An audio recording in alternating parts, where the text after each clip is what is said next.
അയ്യ ജോലി ചെയ്ത് നടുവിന്റെ നട്ട് പൊട്ടി 1.5 ആഴ്ച തുടങ്ങിയ കഷ്ടപ്പാടാന്നേ. ഒന്നോർത്താ നമുക്ക് എന്തോ കഷ്ടപ്പാടാ. ഗൾഫിൽ കിടന്ന് പണി ചെയ്യുന്ന നമ്മുടെ ഭർത്താക്കന്മാരുടെ കഷ്ടപ്പാട് ഓർത്താൽ നമുക്ക് എന്തോ കഷ്ടപ്പാടാ.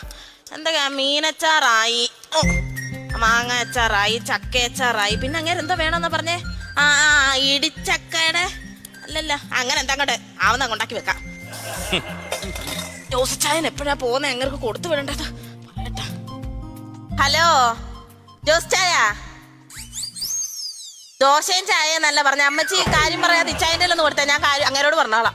ജോസ് ചായ പോകുമ്പോ എന്റെ ചേട്ടന് കൊണ്ടുപോകാനുള്ള അച്ചാറ് മറക്കാതെ കൊണ്ടുപോകണേ. നാളെ വൈകിട്ടത്തേക്ക് ഞാൻ അങ്ങ് എത്തിക്കാം. ഓ വരുത്തൊന്നുമില്ല, ഈ അടുത്തിടയ്ക്ക് ഒന്നും വരത്തില്ല. അറബി വിടത്തില്ല, 6 മാസത്തേക്ക് വിടത്തില്ല. ഓ നില വിളിച്ച് എന്തോ കരച്ചിലായിരുന്നു. പുല്ലെല്ലാം കൂടി ഇട്ടെറിഞ്ഞിട്ട് ഇങ്ങോട്ട് വരാന്ന് പറഞ്ഞു. അത് കേട്ട് ഞാനും ഭയങ്കര കരച്ചിലായിരുന്നു. ഇനി ഇയാളങ്ങനെ ഇട്ടെറിഞ്ഞ് വന്നാലോ?